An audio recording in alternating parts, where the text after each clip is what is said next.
పోతే ఇంటికాడికి వచ్చి మీకు యూరియా బస్తాలు వేసిపోయేది. ఇవాళ ఏ విధంగా చేసిర్రు? యూరియా బస్తాలని ఇవాళ ఏ విధంగా ఇబ్బంది పెడతా ఉన్నారు.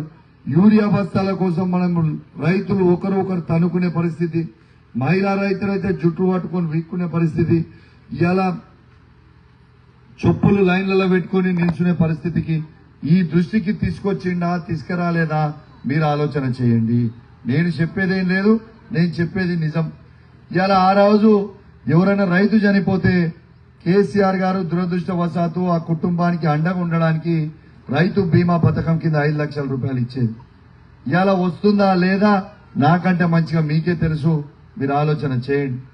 ఇలా కేసీఆర్ గారు చాలా గొప్ప ఆలోచన చేసి ఇలా వాస్తవంగా ఒక తల్లిదండ్రి ఒక బిడ్డ పెళ్లి చేయాలంటే ఎంత ఇబ్బందులు పడతారు అని ఒక ఆలోచన చేసి ఆ బిడ్డకి మేనమామగా అండగా ఉండాలని కళ్యాణ లక్ష్మి అని ఒక పథకం పెట్టి 1,116 రూపాయలు కేసీఆర్ ఇచ్చిండు. ఆ రోజు మీ అందరు కూడా గుర్తుండాలి.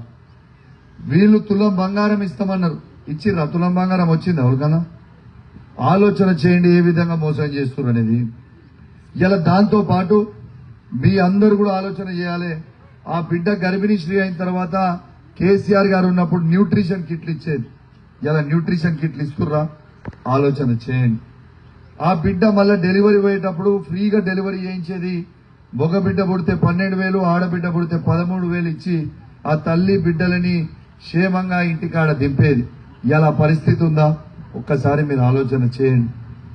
ఇలా అవ్వలకి ఇలా కంటి వెలుగు ఆపరేషన్ను, కంటి ఆపరేషన్లు కనబడపోతే అద్దాలు ఇచ్చి ఫ్రీగా ఇచ్చేది. ఇవాళ ఏ పరిస్థితి ఉందో ఒక్కసారి ఆలోచన చేయండి. నేను ఒక్కటే చెప్తున్నాక, తాతలకు అవ్వలకి 200 రూపాయల పెన్షన్ ఉండే,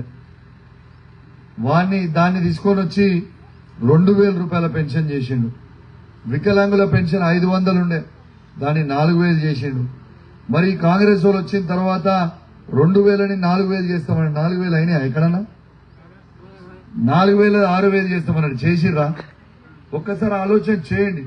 కేసీఆర్ గారు చేస్తున్న పథకాలు తప్పితే మళ్ళా వీళ్ళు కొత్తగా ఏమైనా తీసుకొచ్చిరా? మీరే ఆలోచన చేయండి, నేను చెప్పేదేమో.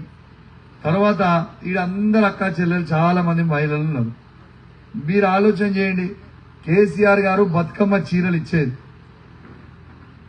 ఇక మన హీరోలు కూడా వచ్చారు, ఇక మన పెంకులు వీకుతారు, గాయ చెప్తారు వీళ్ళంతా. అంతేనా? మన హనుమంతుడు ఆగమాగం చెప్తాడు మనని. అయితే మీ అందరు కూడా ఆలోచన చేయాల్సింది ఏంటంటే, బతుకమ్మ చీరలు కేసీఆర్ గారు ఉన్నప్పుడు ఇచ్చేది, ప్రతి మనిషికి ఇచ్చేది బతుకమ్మ చీర. ఇవాళ గదే చీరని 2 బతుకమ్మలకు ఎగ్గొట్టిరు. 2 బతుకమ్మలకి ఎగ్గొట్టి ఇవాళ గదే చీర తీసుకొచ్చి ఇంద్రమ్మ చీర అని పేరు మార్చింది. సరే, ఇంద్రమ్మ చీర అని పేరు మార్చిన అందరికి వస్తే సరిపోతుంది అనుకున్నాం. సగం మందికి ఇచ్చుడు, సగం మందికి ఇవ్వకూడదు. గ్రూప్ 2 ఇచ్చుడు, గ్రూప్ 2 ఇవ్వకూడదు. అంటే అది 50-60% మాత్రమే ఇచ్చిరని కూడా మీ అందరు కూడా తెలియజేస్తా ఉన్నాను. అంటే చాలా ఇబ్బందికరమైన పరిస్థితికి వీళ్ళు తీసుకొని వస్తున్నారు. మీ అందరు కూడా ఆలోచన చేయాలి. కర్ర కాల్చి వాత పెట్టకపోతే మనకి ఇబ్బంది అయ్యే పరిస్థితి ఉంటుంది. ఇవాళ నేను ఏది చేయకుండా నాకే ఓట్లు వేస్తున్నా అనుకుంటారు. సరే, మీ ఊర్లో కాంగ్రెస్ లేదు, అది వేరే ముచ్చట. కానీ ఇంకోటి, బీజేపీ కూడా కేంద్ర ప్రభుత్వంలో బీజేపీ కదా. కాంగ్రెస్ వాళ్ళు బీజేపీ వాళ్ళు కలిసి మనకి యూరియా బస్తాలకు ఎంత ఇబ్బంది పెడతారు. ఇవన్నీ కూడా ఆలోచన చేయండి. ఇక మీకు నేను దయచేసి నా చేతులు జోడించి మరీ విజ్ఞప్తి చేస్తా ఉన్నాను. ఓదమ్మ మోహన్ అన్నకి మీరు ఖచ్చితంగా ఓట్లేసి గెలిపిరి. ఇలా మీ అందరి ఆశీర్వాదంతో నేను ఎమ్మెల్యేగా గెలిచిన. ఇలా నేను ఎమ్మెల్యేగా ఈడ ఉండంగా వేరేళ్ళని సర్పంచ్ పెడితే మన ఊరు బాగుపడతాక ఇబ్బంది అవుతుంది కదా. ఇప్పుడు నాకు సంబంధించిన సర్పంచ్ మీరు పెడితే మీ ఊరు అభివృద్ధి చేసి కూడా నాకు ఈజీ అవుతుంది. ఎమ్మెల్యే ఒకడు, సర్పంచ్ ఒకళ్ళు ఉంటే ఎంత ఇబ్బంది అవుతుంది చెప్పురి. ఎమ్మెల్యే ఒక పార్టీ నుండి సర్పంచ్ ఇంకో పార్టీ నుండి మనకి ఇబ్బంది అవుతుందా కాదా మీరు ఆలోచన చేయండి.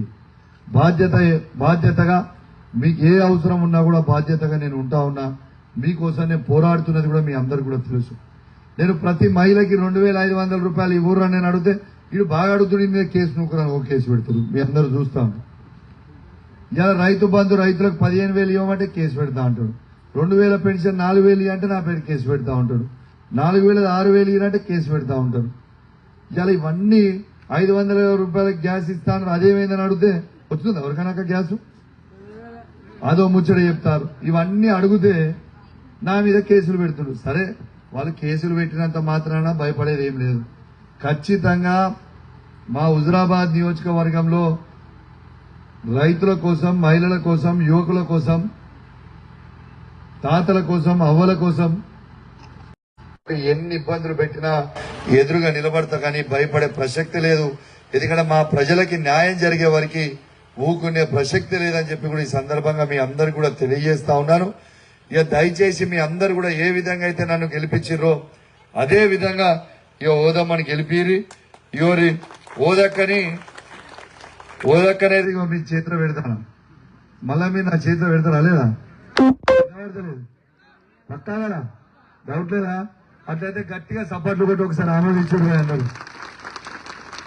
అయ్యో అక్కడ ఎక్కడో అన్నాడు, ఆయన మన సపోర్ట్ కొడుతున్నాడు. మరి ఏమైనా ఉందా అన్నాడనా?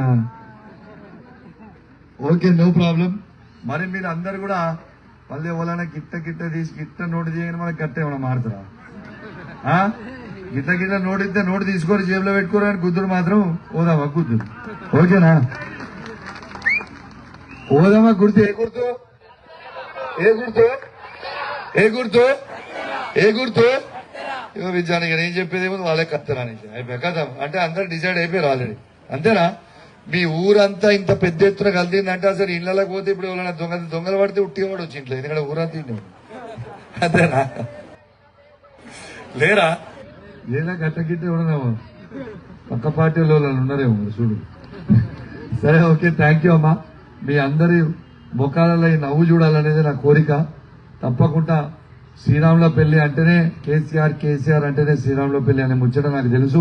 మీ అందరి ఆశీర్వాదం ఖచ్చితంగా ఉంటుందని కూడా నాకు తెలుసు.